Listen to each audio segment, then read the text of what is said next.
Hello everyone. I wonder how you are as we approach the end of this month of November and as the season of Advent begins. Are you full of questions about what restrictions might still be in place when Christmas arrives? Are you weary or anxious about still not being able to see loved ones? Are you concerned about those for whom this season is always a difficult time, that it might be even more painful this year? Or are you still full of a sense of anticipation and excitement about the opportunity to celebrate the coming of Christ, whatever that celebration might look like?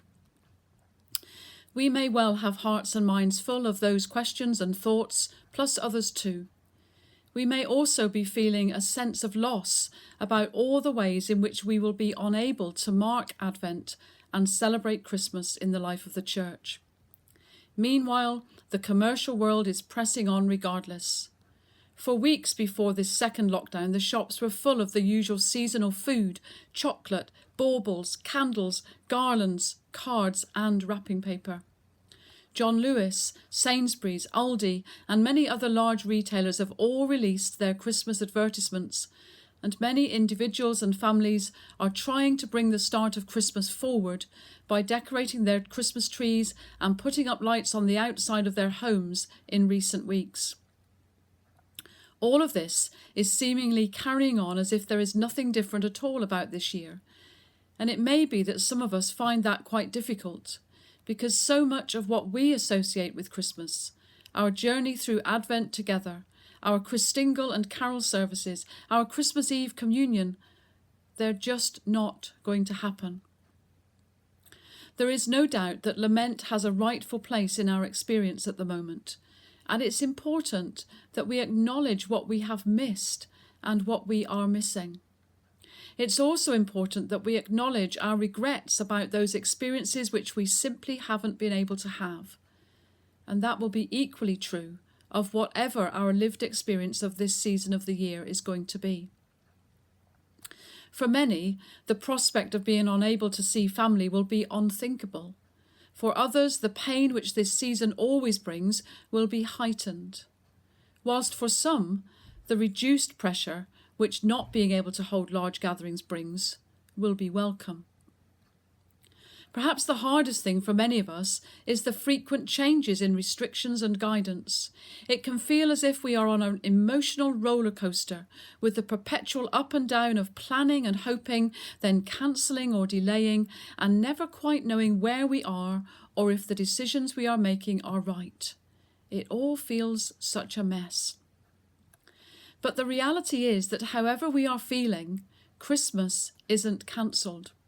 Like me, you may have seen that phrase being used on social media platforms in recent weeks by many organisations and also by the church. Of course, this statement is a truism. Whatever is happening for us in our own lives and situations, and whatever may be going on across the world, the season of Advent and Christmas will still come and go.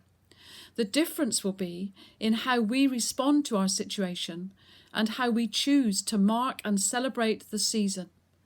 And that is perhaps where we can find the certainty we are looking for and stop the roller coaster from going around the track again. Once we start to take account of what may or may not be possible, it's probably helpful to make some decisions about what we can't do and what we will do. By doing so, we give ourselves space to process the grief we feel, but we also achieve some clarity, and that allows us to move from the weight of our loss into the hopefulness of possibility.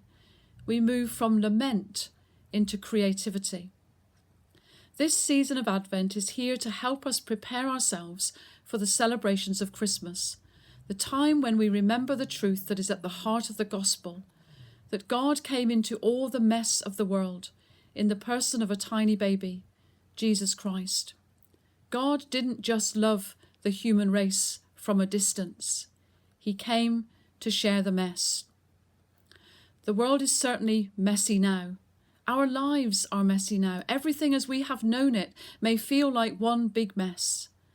And into that mess, Christ comes again and again and again. And it's that coming that gives us reason to celebrate, whatever that celebration may look like this year. The Christ who came as a baby in Bethlehem is the Christ who still comes among us today, and the Christ who calls us to follow his example and run towards the mess of other people's lives. Many in our communities are dealing with pain and hurt and loneliness, poverty and isolation. Life is overwhelming, and as the church, we are not called to love from a distance. We are called to step into the mess and point others to the one who also shares the mess with us, Jesus Christ. So, as we begin our Advent journey, perhaps with a measure of disappointment at what cannot be, let us remember that all that is at the heart of this season remains true and is worth celebrating. Love came down at Christmas, and love is messy. The Word became flesh and blood and moved into the neighbourhood. So, as we begin this Advent season, and as part of our Advent preparation, let's take time to acknowledge the mess in which we find ourselves and take some time to lament that. But then, as we are able, let us move on to roll our sleeves up and be prepared to get messy with and for Christ, that others may know him to be in their mess with them. God bless you.